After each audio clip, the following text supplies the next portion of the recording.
Imagine living in a house with 8 symmetrical sides, or one made entirely of enameled steel panels. Here are 10 vintage home styles that were once popular across America, but are rarely built today. 1. Octagon houses.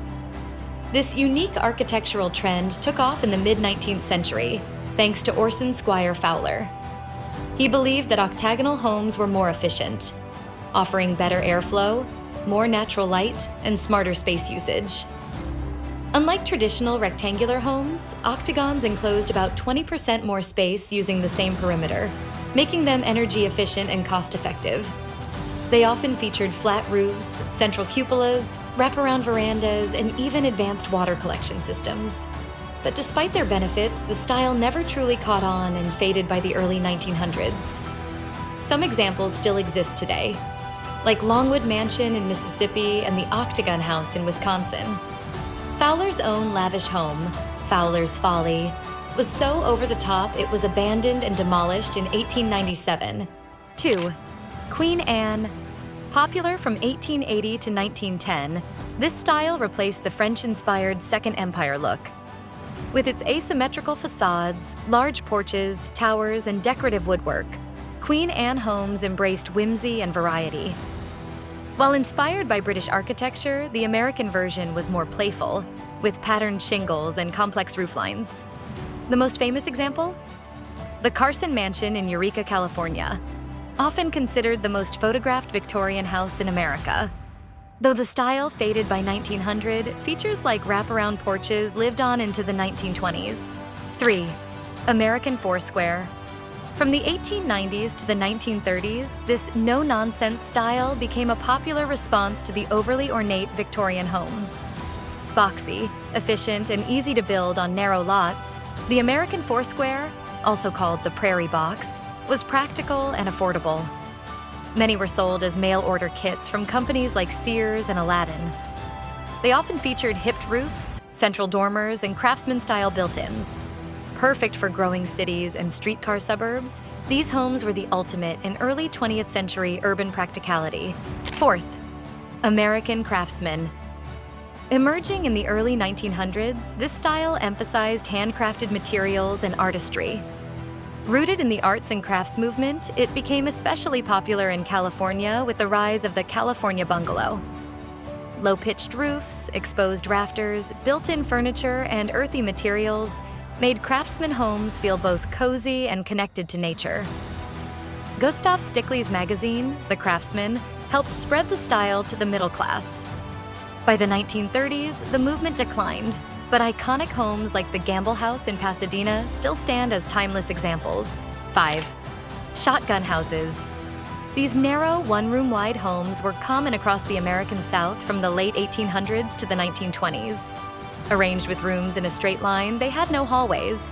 Supposedly, a shotgun blast could travel cleanly from front to back.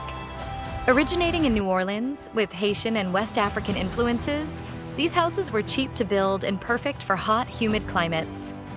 Though many were lost during mid-century urban renewal, gentrification has brought them back in cities like New Orleans.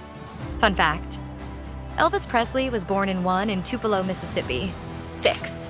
Tudor Revival. Also known as mock Tudor, this style rose in popularity during the 1920s and 30s, especially in upper-middle-class suburbs. Inspired by medieval English cottages, these homes featured steeply pitched roofs, decorative half-timbering, and prominent chimneys. The look evoked old-world charm and status. But after World War II, the style lost steam as Americans shifted toward more modern, low-maintenance designs.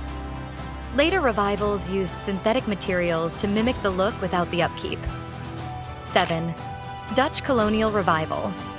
With its trademark barn-style gambrel roof, this nostalgic style emerged in the early 20th century. Inspired by original Dutch colonial homes from the 1600s and 1700s, these featured wood siding, large dormers, and symmetrical facades. It became especially popular in the Northeast and remained in style into the 1930s. One infamous Dutch colonial revival? 112 Ocean Avenue in Amityville, New York, known for the Amityville horror legend. 8. Lustron homes, built after World War II. To solve the housing crisis, Lustron homes were made entirely of prefabricated enameled steel. Designed by Carl Strandland, they arrived as kits with over 3,000 parts. These futuristic homes were rust-resistant, easy to clean, and featured metal interiors with built-ins and combination dish clothes washers.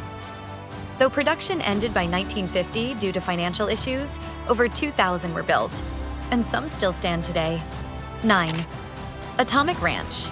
The post-war atomic age inspired this sleek, modern take on the classic ranch-style home. Popular in the 1950s and 60s, these homes featured open floor plans, flat or butterfly roofs, and massive windows to blend indoors with outdoors.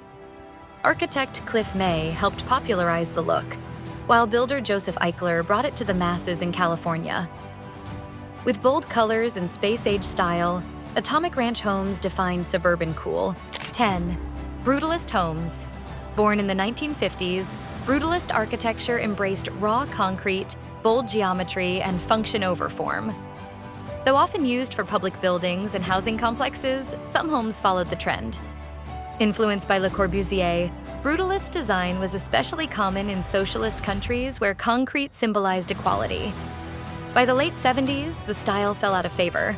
Many considered it cold and oppressive. Yet today, some brutalist buildings are being preserved as architectural landmarks. So, if you could bring one of these historic home styles back, which one would it be? Let us know in the comments. And don't forget to like, subscribe, and hit the bell for more History Rewind moments.